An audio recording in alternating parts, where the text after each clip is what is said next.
Iglesia Rey de Reyes sigue creciendo. Dios sigue añadiendo no únicamente los que se van a salvar, sino también los que van a ocupar posiciones de trabajo, de liderato dentro del reino a nivel nacional, pero también a nivel internacional. Amén. Así que le damos la más cordial bienvenida a todos los presentes, a aquellos que están aquí y aún a aquellos que nos están viendo a través de las redes sociales y los que nos están viendo por primera vez. Queremos decirle que no es casual, porque en Dios no hay casualidades. La iglesia Rey de Reyes es una iglesia para toda la familia. ¿Cuántos dicen amén a eso? Claro que sí. Bueno, la verdad que estamos de pláceme también porque estamos en esta época navideña. Mire qué cosa más linda. Cada vez que cambia los colores, ¿no? Yo me admiro, ¿no? Especialmente cuando tiene el color rojo bien intenso ahí. Definitivamente que esta época de Navidad es otra cosa. Tal vez por ahí usted escuche de religiones que no acostumbran a celebrar la Navidad como nosotros, ¿no? Así con lucecitas y dicen que todo eso y que es del diablo, ¿no? Hermano, quiero decirle que en este mundo hay 40,000 locos, porque no puedo decir otra cosa. Definitivamente, pues hay quienes dicen, no, que Cristo no nació en esta época, que fue para allá, para el mes de abril. Bueno, sea aquí, sea diciembre o abril, yo sé que nació. Y le estamos celebrando con bombos y platillos. Amén.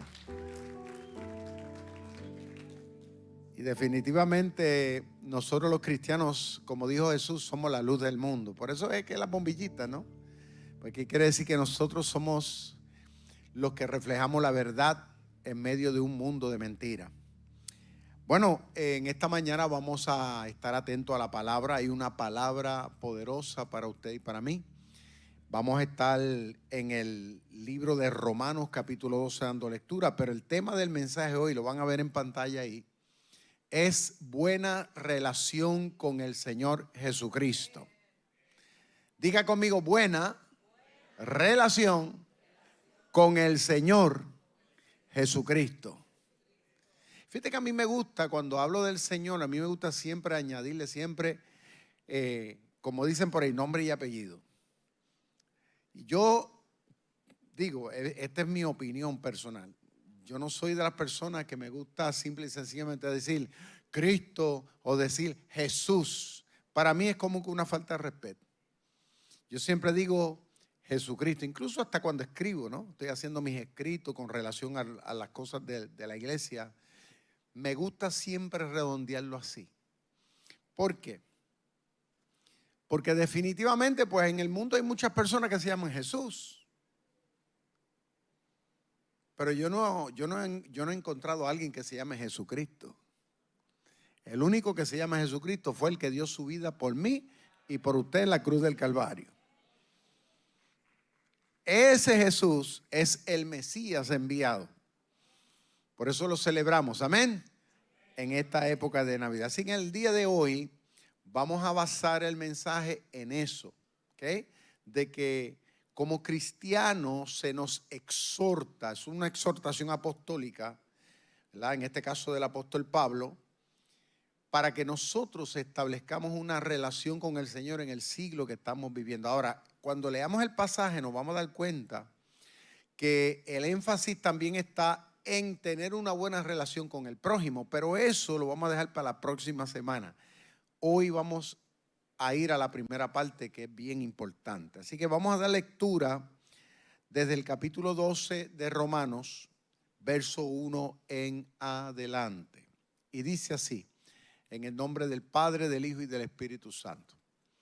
Así que, hermanos, os ruego por las misericordias de Dios, dice Pablo, que presentéis vuestros cuerpos, dice, en sacrificio. Pero miren qué interesante, dice un sacrificio vivo. Pero dice que ese sacrificio que debemos presentar debe ser santo, agradable a Dios, que es vuestro culto racional. No os conforméis a este siglo, dice Pablo, sino transformaos por medio de la renovación de vuestro entendimiento, para que comprobáis cuál es la buena voluntad de Dios, agradable y ¿qué? Y perfecta.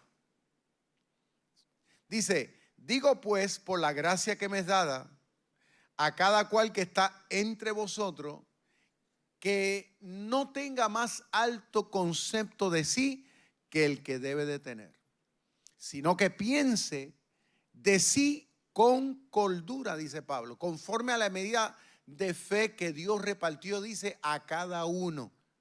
Porque de la manera que en un cuerpo tenemos muchos miembros, eso es cierto, pero no todos los miembros tienen la misma función. Así nosotros, siendo muchos, somos, dice Pablo, cuerpo de Cristo y todos miembros los unos de los otros.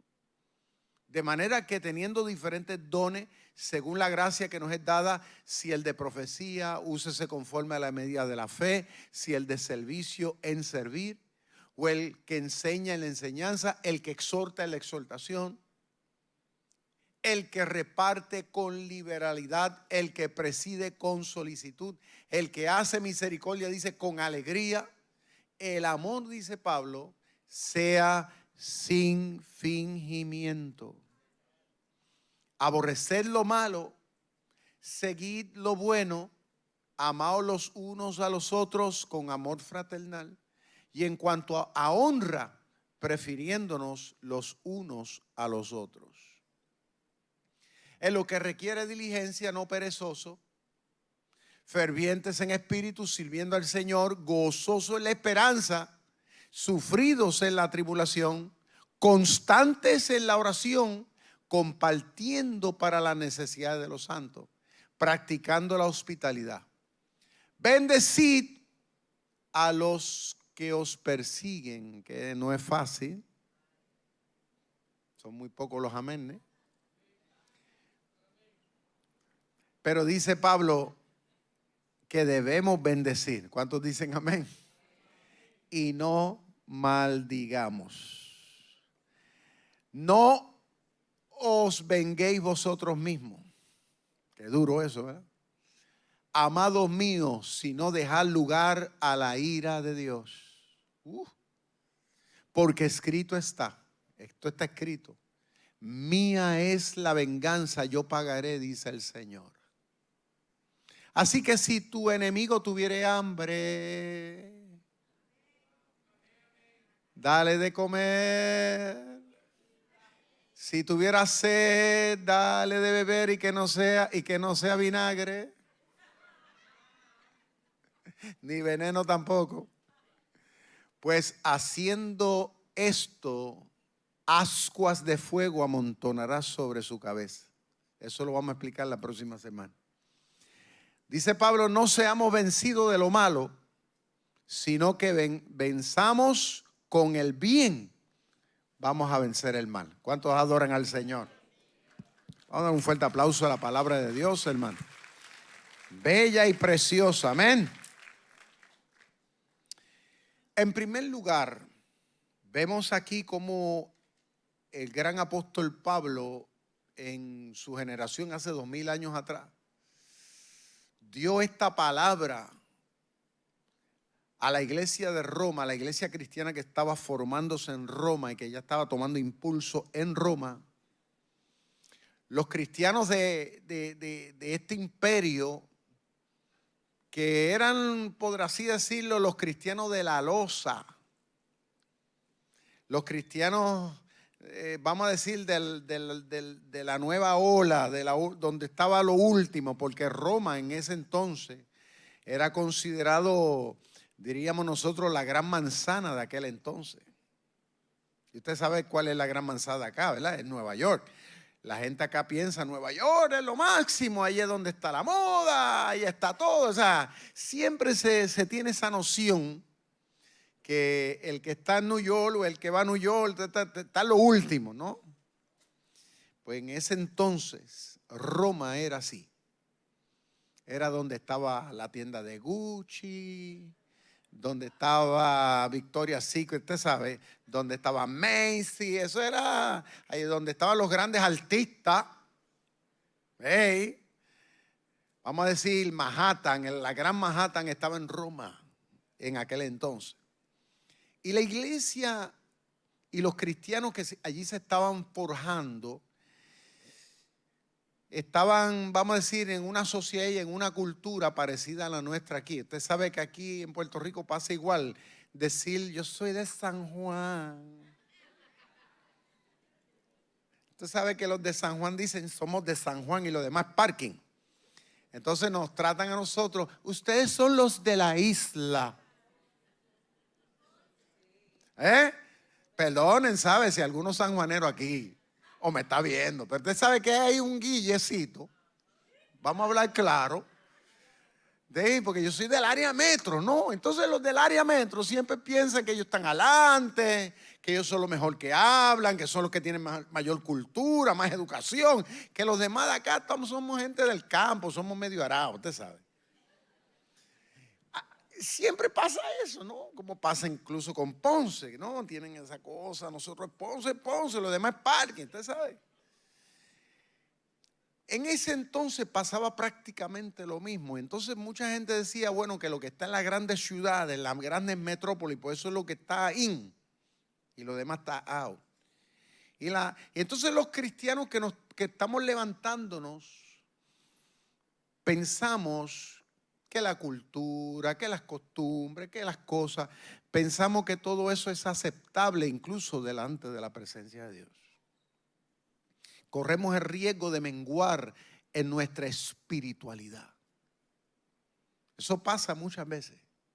Sobre todo los cristianos que están siendo, vamos a decir, influenciados por las costumbres de las grandes metrópolis en los pueblos. Y el apóstol Pablo le escribe a la iglesia de Roma y 2000 años después, que en este tiempo, todavía esta palabra sigue siendo vigente para nosotros, que de igual forma seguimos siendo tentados a menguar en nuestra relación con Dios y a tomar las cosas como que muy simples. Pablo dice que los cristianos debemos presentarnos todos los días, toda la semana, todos los meses, todos los años, presentar nuestros cuerpos, o sea, nuestro ser. No estamos hablando meramente del espíritu, estamos hablando cuerpo, alma y espíritu. Debemos presentar, dice Pablo, a Dios en un sacrificio, pero en este caso en un sacrificio vivo.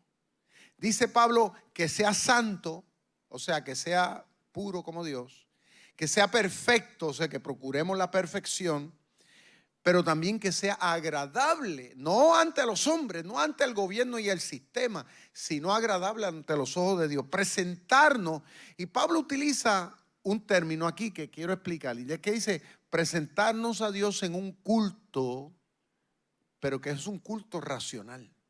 Y usted dirá, pastor, ¿y qué rayo es eso, no?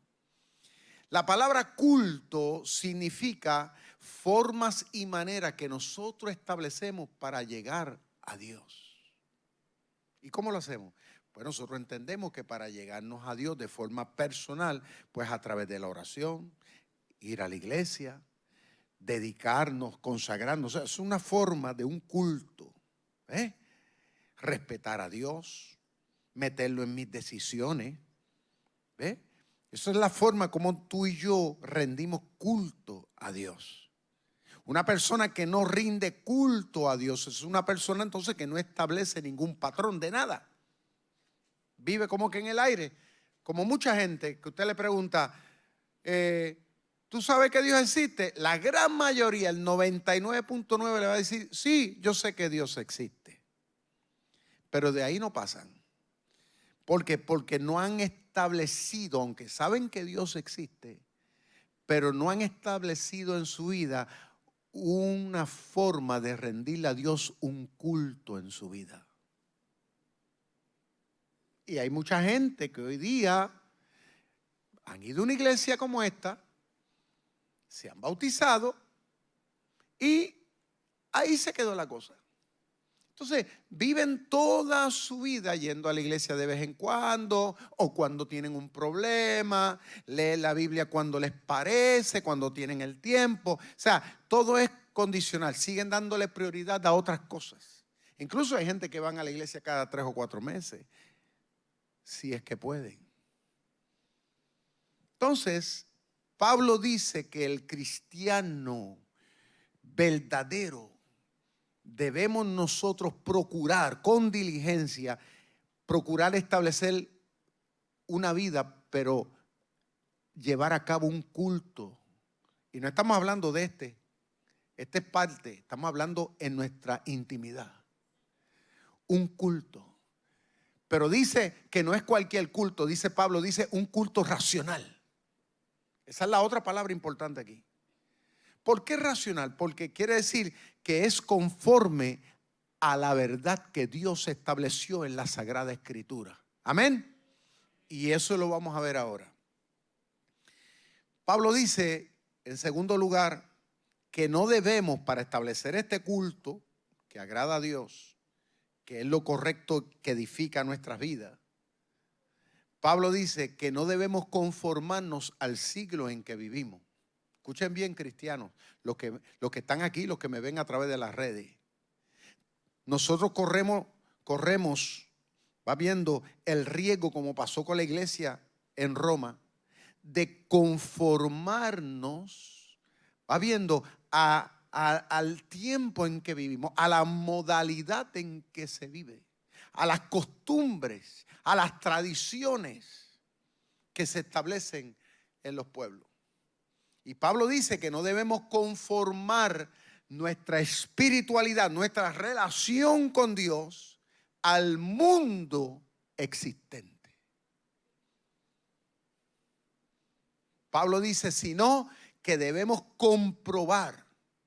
Eso viene de probar. Usted sabe, si me gusta o no me gusta. Debemos comprobar lo que es agradable y perfecto ante los ojos de Dios. Entonces, de la única forma que yo puedo comprobar si estamos bien encaminados en nuestra espiritualidad con Dios, de la única forma que lo vamos a hacer es a través de la misma Biblia.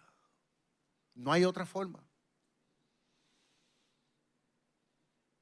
Porque si usted me dice, yo voy a comprobarlo escuchando al predicador tal, escuchando al evangelista tal, o leyendo el libro tal, escuche bien, puede ser que esas personas tengan sus propias teorías o interpretaciones de lo que realmente Dios quiere. Pero cuando usted va al libro de los libros, que es la Sagrada Biblia, no hay forma de fallar, porque usted se va a encontrar con la fórmula correcta, escuche bien, para que tú y yo podamos comprobar lo que realmente Dios espera de ti y de mí en nuestra espiritualidad. Tercero, Pablo dice que debemos aborrecer. Mira la palabra, es una palabra fuerte. Aborrecer quiere decir como que despreciar. No quiero estar cerca de eso. Pablo dice, como cristianos debemos aborrecer las cosas que entendamos según la palabra de Dios que son malas ante Dios. O sea, el buen cristiano que desea crecer espiritualmente, que desea proyectarse, no puede vivir en ese happy medium con el mundo pecador, que ahí es donde corremos el riesgo. Y muchas iglesias hoy día están siendo tolerantes, muchos predicadores tolerantes. Muchos libros cristianos por ahí se enfocan únicamente, Dios es amor. Como que Dios es amor, Dios lo tolera todo, sí, pero se olvidan de la segunda parte de ese versículo, porque el versículo dice Dios es amor, pero dice que también es fuego consumidor. Esa es la segunda parte del versículo. O sea, Dios realmente dice ama al pecador, pero dice aborrece el pecado. Ama al pecador, pero aborrece el pecado. Quiere decir que Dios nos perdona, pero espera que vivamos como gente perdonada. Como gente que aprendió una gran lección. Como gente que no va a volver a eso. Como gente que desde ahí en adelante va a ser distinto y diferente, conforme al corazón de Dios. ¿Cuántos dicen amén a eso? Eso es lo que la palabra nos está enseñando. Aborrece. Si hay algo que entendemos que a Dios no le agrada, que no nos va a beneficiar en nuestra relación con Dios, pues hay que sacarle los pies a eso. Es como la relación entre un hombre y una mujer, entre una mujer y su esposo. Si usted sabe que hay algo que a su esposo le desagrada o a su esposa le desagrada, usted no lo va a traer a su vida ni a su matrimonio. Me quedé solo aquí también otra vez.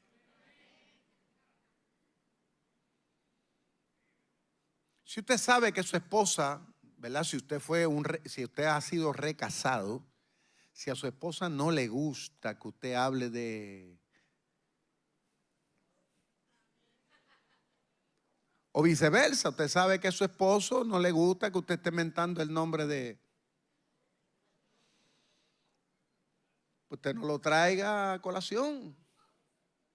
Fulano, yo me acuerdo que hacía esto y lo arreglaba todo en casa.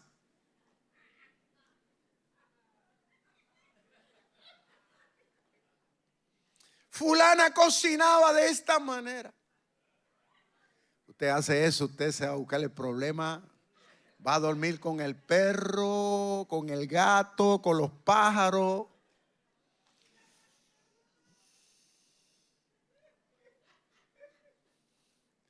Hay cosas que ya usted sabe que usted tiene que dejar fuera de, si es que quiere que esta relación funcione, ¿cierto o no? Pasa lo mismo con el Señor. Pastor, no sabía que eso era así. Así es.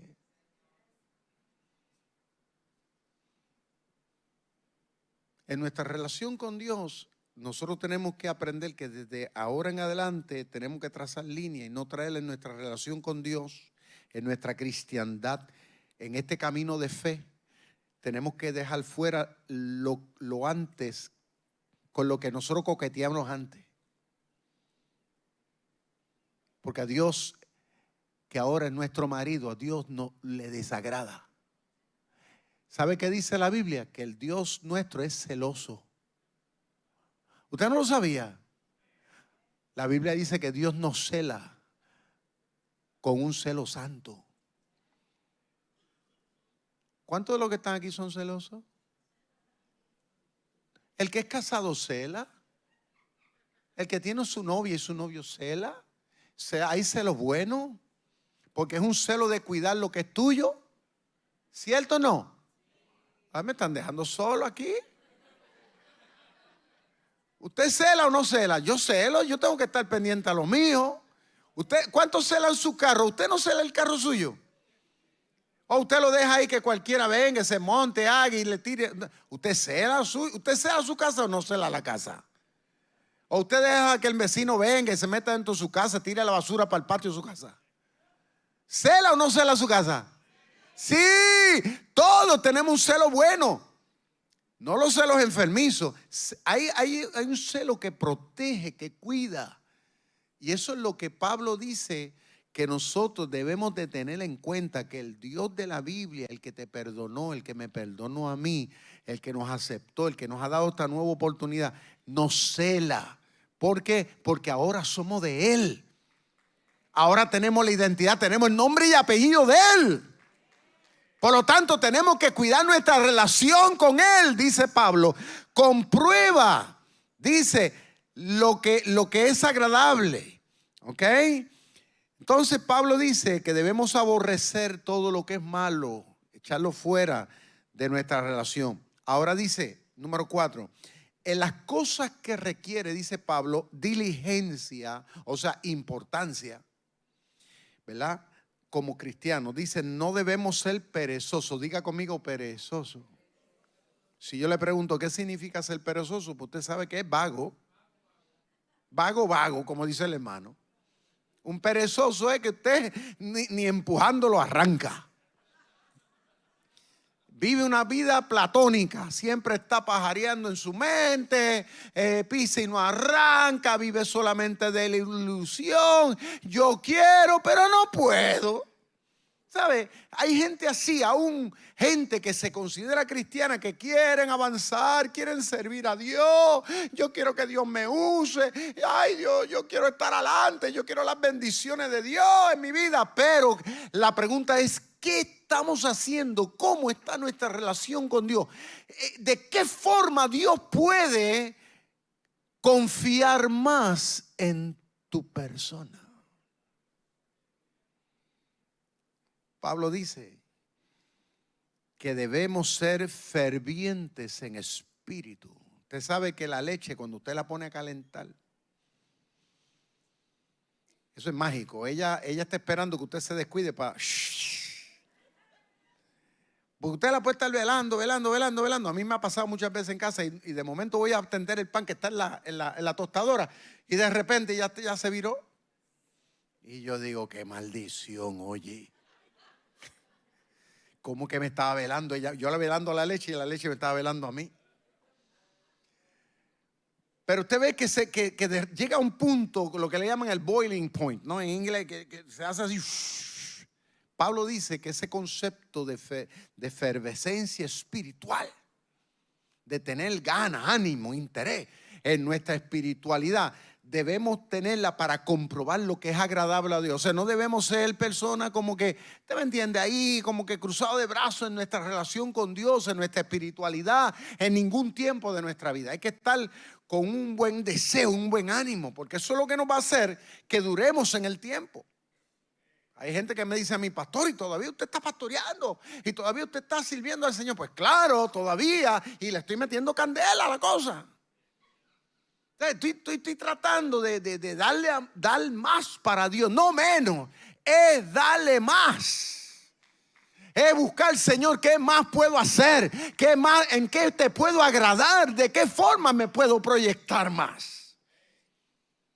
Eso es lo que le dice la palabra. Pablo dice en nuestra relación con Dios, ser gente fervorosa. Tal vez usted dice, pastor, pero es que en la iglesia pareciera que no muchos están así. Pues eso es problema de los demás. Yo me he encontrado a veces en círculos de gente que yo digo, Dios mío, pero ¿y qué le pasa a fulano? ¿Y qué le pasa a mengano? ¿Y qué le pasa a sutano? Yo no sé, pero yo no. Usted tiene que decir como yo tengo que ver por mí. Hello, me quedé solo, aquí otra vez me quedé solo. Si aquel no pisa y no arranca, eso es su problema. Si está cómodo sentado, cruzado de brazos, que está ahí soñando en los laureles, ese es su problema. Yo estoy claro de que Cristo viene pronto, y si no viene pronto me voy a ir con Él. Y yo quiero darle buenas cuentas de toda mi vida. Habiendo, Pablo dice, debemos ser fervorosos. Número 5, dice Pablo, que debemos estar siempre dispuestos. Diga conmigo, dispuesto. Es una palabra también bien importante, porque la mayoría de los seres humanos con Dios, con el Señor Jesucristo, lo menos que a veces tienen es disposición. Disposición es estar siempre a la merced para ser las manos, ser los pies y ser la boca de Cristo en lo que se tenga que hacer, en beneficio del reino de Dios. Hay personas que a veces yo le digo, hermano, yo necesito que usted me acompañe a un viaje misionero, y hay gente que tiene sus ocupaciones. Me dicen, pastor, pues déjame, cuente conmigo. Yo sé que estoy un poquito atareado, pero cuente conmigo. O otra persona que a veces me la ha acercado, le digo, hermano, mire, necesitamos incentivar esta misión, apoyar esto. Y me dice, pastor, cuente conmigo. Siempre tiene un espíritu de estar dispuesto para hacer posible que los planes y los sueños de Dios se puedan cumplir. Pero hay otros que cuando ven, dan la espalda y se hacen el chivo loco, alaba lo que él vive.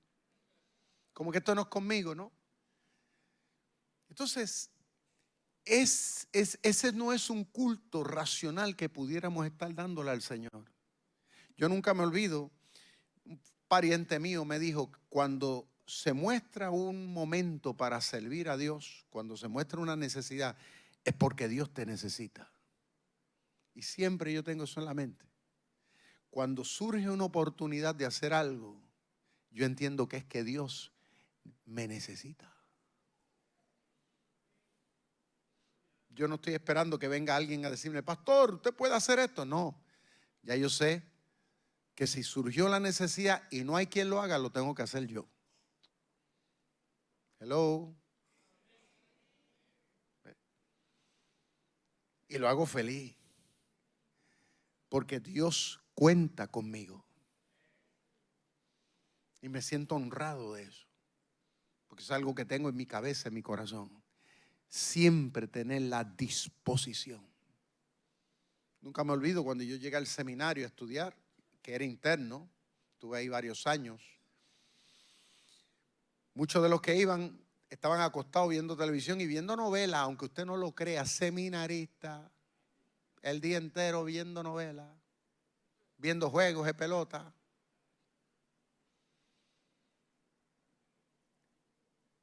Entonces cuando yo llegué, el director a mí me dio las llaves de la institución, me dio las llaves de la guagua. Y la gente dice, ¿y por qué es usted que llegó? Bueno, porque el director vio que desde que yo llegué a servir.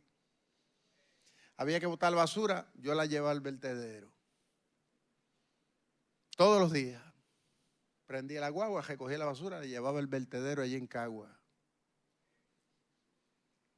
Había que pintar, Víctor Vázquez estaba ahí pendiente. Había que ligar cemento, hacer una acera, yo estaba ahí pendiente. Había que cortar la grama, ahí estaba yo, me montaba en el tractor todos los días a cortar la grama. Entonces uno tiene que hacerse útil. Como cristiano hay que siempre estar, Señor, ¿en qué puedo ser útil en el reino?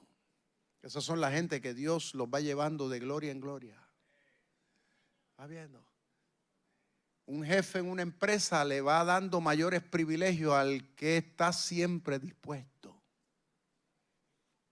Yo llegué a la empresa que yo trabajé cuando tenía 18 años, comencé a trabajar en Estados Unidos en una empresa que tenía 200 empleados. Y yo novato, el primer año me llevé el premio de mejor empleado. El primer año, empezando. Había gente allí que llevaban 25 y 30 años, nunca se habían llevado el premio. Y la gente se preguntaba por qué. Bueno, porque cuando el camión llegaba, a mí no me tocaba eso porque yo era mesero, siempre estaba bien fileteado, zapatos bien brillados, trabajando en el salón, pero los que trabajaban en la cocina no querían a madrugar a las 5, a las 6 de la mañana a descargar los camiones que llegaban 2 veces a la semana. Camiones de 40 pies llenos de mercancía. Y el jefe me decía, Víctor, you come. Y yo decía, sí, no hay problema. Si me iban a pagar. Y ahí estaba yo. Me llevaba 2 uniformes, uno para trabajar y el otro para el salón. Y muchas veces el que le tocaba llegar no llegaba. Me tiraba yo la misión solito. Pero cuando yo tenía que pedirle un día al jefe, el jefe me hacía. Y los demás me decían, mire, este es lambón. Usted sabe que hay gente así. Los que no hacen nada, siempre es que este es un lambón. No, lambón no. Me lambí eso de 40 pies a las 5 de la mañana. Ese es el lambón. Mientras tú estabas aparte hecha en tu casa. Hay que tener siempre esa disposición para que Dios te siga usando y te siga llevando de gloria en gloria. Diga conmigo, disposición a servir. Lo que haya que hacerse. Hay gente que llegan a la iglesia, ay, yo no hago eso. Que tú no haces qué. No, que yo no barro. Pues si no barre, no puede tomar el micrófono.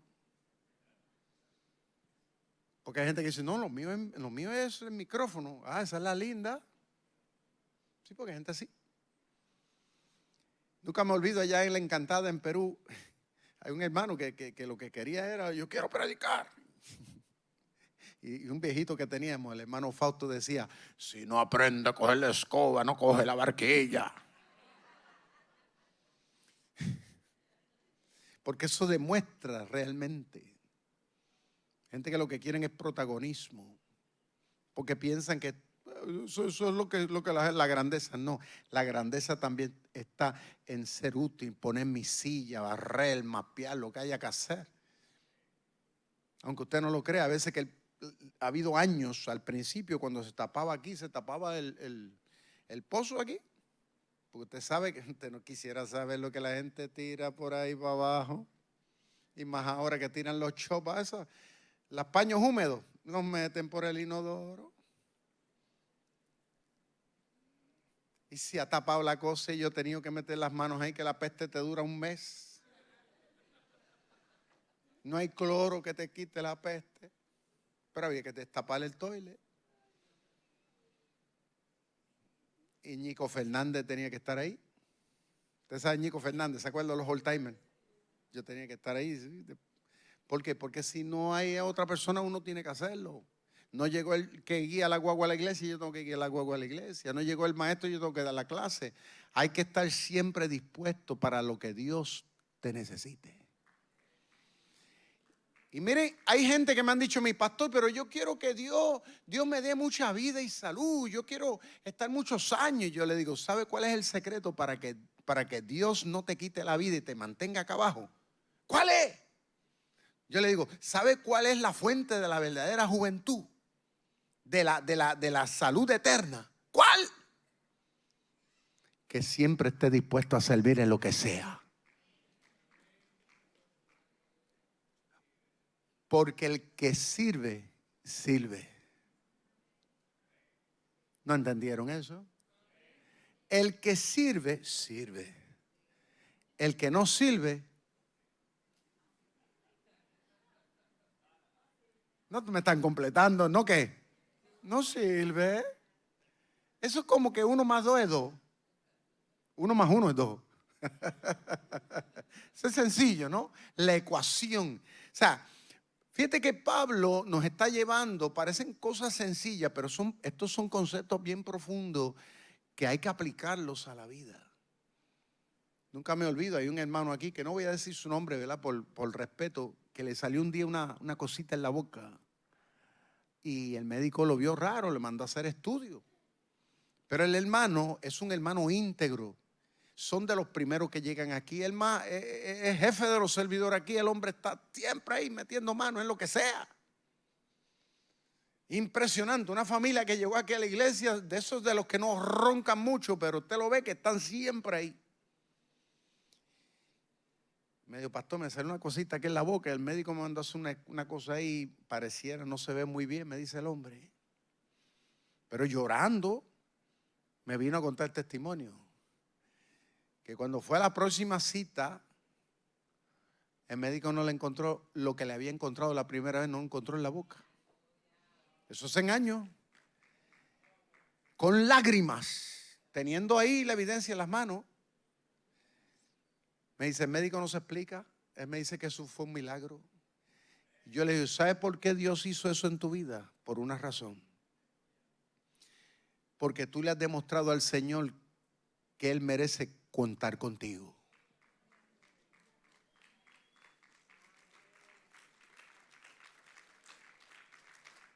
Si tú le demuestras al Señor, eso es como un jefe de empresa.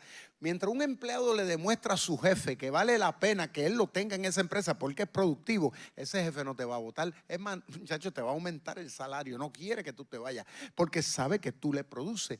Si tú le demuestras a Dios, escúcheme bien, vívidamente, en carne y hueso, aquí abajo en la iglesia, que Él merece que cuente contigo, Él te va a alargar la vida, Él va a pelear la batalla por ti. De alguna manera el Señor te va a mantener sobre tus pies. Créelo. Pablo dice que como cristianos debemos también procurar siempre estar gozosos. Diga gozoso conmigo. Pero dice gozoso en la suprema esperanza. Y usted dirá, ¿cuál es la suprema esperanza? Pues la suprema esperanza que vamos a estar con el Señor. Pero muchos no viven gozosos y animados en eso porque mucha gente piensa que nunca se van a morir. Ahora, no quiero ser fatalista, pero quiero ser realista. Tarde o temprano, si Cristo no viene, nosotros nos vamos a encontrar con Él. Porque hay gente que dice, ay, Cristo dice que viene y no viene. Sí, pero si no viene, tú vas a ir con Él. unos más y otros menos, nos va acercando el tiempo. Porque hay gente que dice, yo tengo ya 60, sí, o tengo 70, pero los numeritos se suman. En 20 o 30 años ya no va a tener el mismo estado y ya estaremos próximos a un brinquito.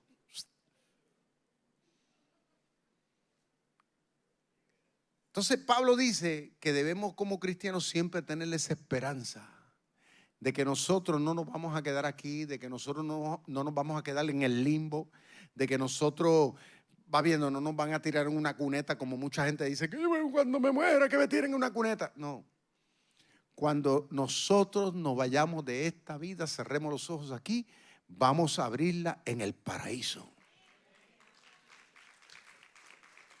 Cristo dijo, me voy, pero voy a preparar un lugar para que donde yo estoy, ustedes estén también. Él lo dijo, no los dejaré huérfanos. Vendré con gloria y poder a levantar a los que están muertos y a los que están vivos para estar conmigo en el cielo. Dice la Biblia en el libro de Apocalipsis que vendrá montado en su caballo blanco con gran poder y gloria, y vendrá a hacer juicio a las naciones y a levantar a su bendita iglesia para estar con él por los siglos de los siglos. Amén.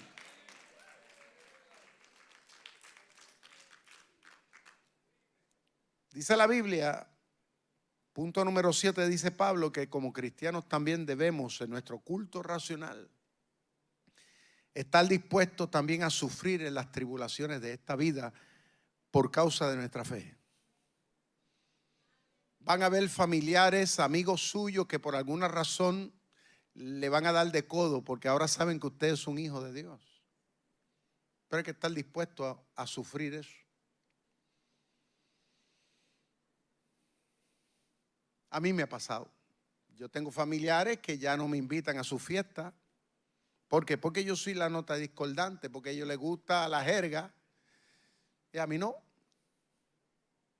A ellos les gusta la poca vergüenza. Pues ya yo no estoy en eso. Pues entonces eso pasa en los trabajos igual, los compañeros de trabajo que, ¿usted me entiende? De alguna manera le van a hacer la vida o el caldo gordo, como decimos nosotros, la vida difícil, simple y sencillamente porque ahora usted es una mujer y un hombre de Dios. Usted no puede llenarse de ansiedad ni depresión por eso. Usted, al contrario, dice Pablo, debemos estar dispuestos de buena gana a sufrir eso. Porque Cristo lo sufrió por ti en la cruz del Calvario. Por amor a ti, por amor a mí, dice la Biblia, entregó su vida al martirio. Y tiene que ser un honor para ti y para mí el sufrir ahora por la causa del Señor. Porque todo es por la causa de Cristo. El que lo señala, usted está señalando a Dios. Pues alabado sea el nombre de Dios si nos maltratan. ¿Sabe por qué? Porque también lo están haciendo al Señor. Pero dice la Biblia que el Señor será nuestro vengador. Por eso Él dice en la palabra, está quieto y ve que yo soy Dios. El que se meta contigo y el que se mete conmigo se mete con el Señor. Eso lo dice la Biblia. Así que don't worry, be happy. Y para ir terminando, esto es bien importante y básico en nuestra relación y culto racional con Dios. Pablo dice que debemos darle mucha importancia a nuestra vida de oración. Que es lo que lamentablemente la mayoría no hace. No vivimos en una relación constante de caminar con Dios, en una comunicación con Él. Por eso es que hay muchos cristianos débiles espiritualmente. Mucha gente pisan y son de poca duración, porque no hay una comunicación. La comunicación muchas veces estriba con otros, que no está mal, porque hay momentos dados que uno puede llamar al pastor, o podemos llamar a los diáconos, podemos llamar al líder de ministerio. Hay momentos de eso, está bien. Pero no fue el pastor el que dio la vida por usted, fue Cristo. No fueron los diáconos tampoco de la iglesia, ni fue el líder del ministerio. El que dio la vida por usted, el que dijo que nunca te va a abandonar, se llama Jesucristo, el Rey de Reyes y Señor de Señores. Él lo dijo: clama a mí que yo te responderé. Porque puede ser que el pastor, en el momento cuando usted más necesite, por alguna razón no esté. Pero el Señor dijo: clama a mí que yo te responderé. Entonces hay que aprender a tener esa relación constante en oración con el Señor. Constante. Porque si uno habla con Él, sin lugar a duda Él va a hablarle para atrás a usted. ¿Y cómo lo va a hacer? Bueno, lo va a hacer a través de la misma Biblia, claro está. Eso es básico. Pero también lo va a hacer a través de su Santo Espíritu. Te va a hablar al corazón. A mí me lo hace constantemente. Me hace entender las cosas. Él pone sus pensamientos en mí para que yo los piense. Y yo me doy cuenta que es Él. Porque me doy cuenta que no soy yo. A veces el Señor me ha puesto una estrategia que yo digo: wow, Señor. O me dice: tranquilo, no te preocupes, todo va a salir bien. Y yo digo: wow, Señor. Mientras otros se frustran y lloran y se deprimen y caen en crisis. Vamos a buscar aquí, vamos a buscar. El Señor me dijo que todo está en sus manos. Y ahí es donde se hace una diferencia entre el cristiano que tiene una vida de oración, porque está conectado a la fuente.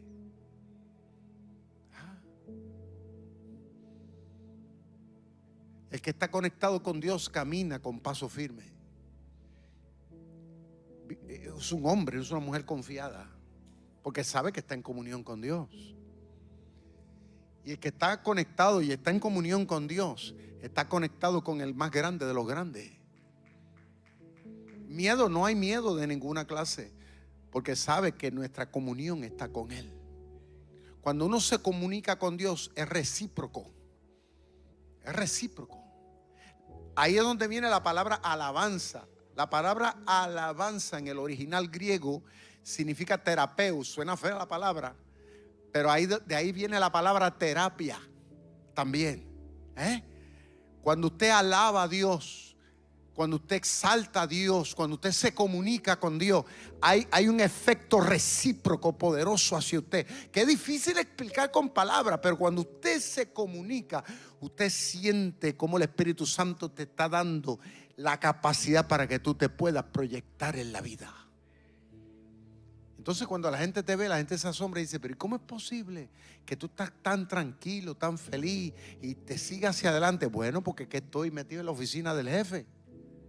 Y el jefe me dijo que todo está bien, que era cuestión de seguir hacia adelante, que no tema, no desmaye, porque Él está conmigo. Él me acabó de decir ahora, que muchas veces la gente a veces me vienen con cosas, me dice: pastor, pero yo le digo: no, tranquilo, si el jefe me dijo a mí una cosa ahora, estaba yo hablando con él. Una vez nunca me olvido, una persona que me dijo: pastor, Dios me dijo tal cosa. Y yo dije: wow, pero qué raro, porque a mí me dijo otra cosa. Pero esto es tranquilo. Yo le dije: tranquilo, no vamos a pelear. El tiempo dejará ver si a ti fue que te habló o me habló a mí, porque a mí me dijo otra cosa. Y al poco tiempo salió a relucir de que todo surgió como yo le había dicho que Dios me dijo. A ver, cuando tú vives en el corazón de Dios a través de una comunicación tuya, tú vas a estar adelante, vas a estar 4 pasos adelante de cualquiera. Y con eso se lo digo todo. El que no aprende a estar comunicado con Dios va a ser de corta duración. Aquí no hay, como dicen por ahí, en el cristianismo la gente siempre está buscando varita mágica. El shortcut. Aquí no hay shortcut. El que camina con Dios, camina con Dios.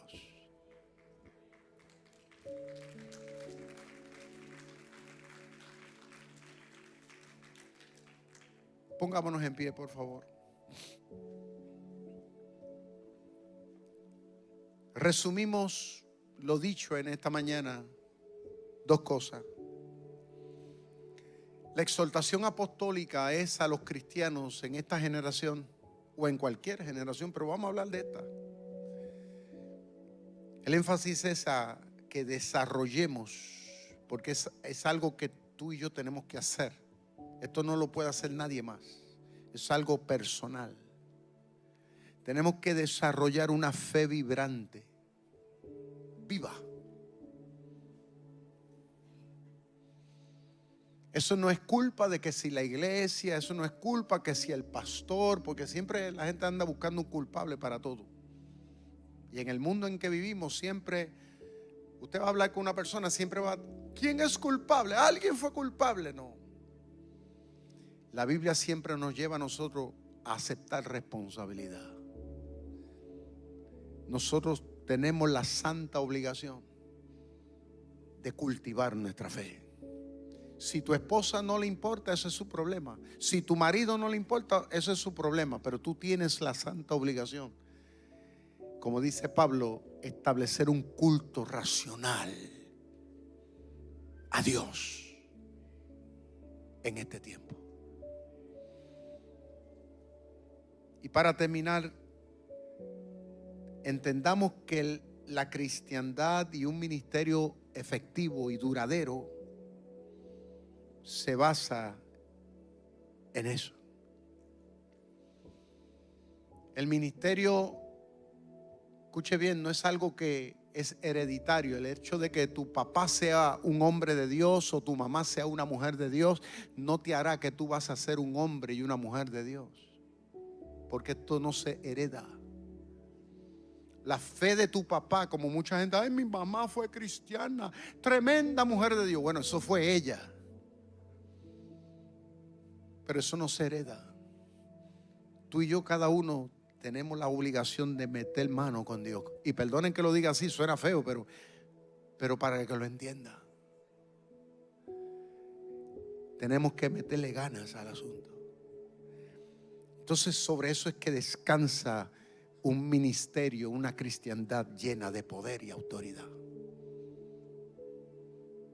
Ahí tú y yo nos podemos parar en cualquier plataforma y vamos a ser relevantes al mundo, porque la gente se va a dar cuenta si tú estás con Dios y si Dios está contigo. Levantemos las manos, pidámosles a Dios que nos ayude en este tiempo a ser relevantes espiritualmente. Dile: Señor, he entendido la palabra, he entendido la exhortación. Dile: Señor, perdóname por no haber asumido mi rol, pero desde hoy quiero ser íntegro. Quiero establecer en mi vida ese culto racional y lo quiero hacer de veras. En el nombre del Padre, del Hijo y del Espíritu Santo, iglesia, te bendigo. Que desde hoy en adelante, con la ayuda de Dios el Padre, podamos nosotros ir avanzando. Que desde hoy en adelante marquemos una diferencia en nuestra relación, en nuestra espiritualidad. Yo bendigo tu vida, bendigo tu casa, tu entrada y tu salida. En el nombre del Padre, del Hijo y del Espíritu Santo. Si hay personas aquí que en el día de hoy, y aún de los que nos están viendo, que quieran entregarle su vida al Señor, que desde hoy quieran comenzar una relación con Dios de a de veras, yo te bendigo en el nombre del Señor y te declaro perdonado y perdonada. Y desde hoy se abre una puerta para ti en tu relación con Dios. Dios te bendiga. Amén.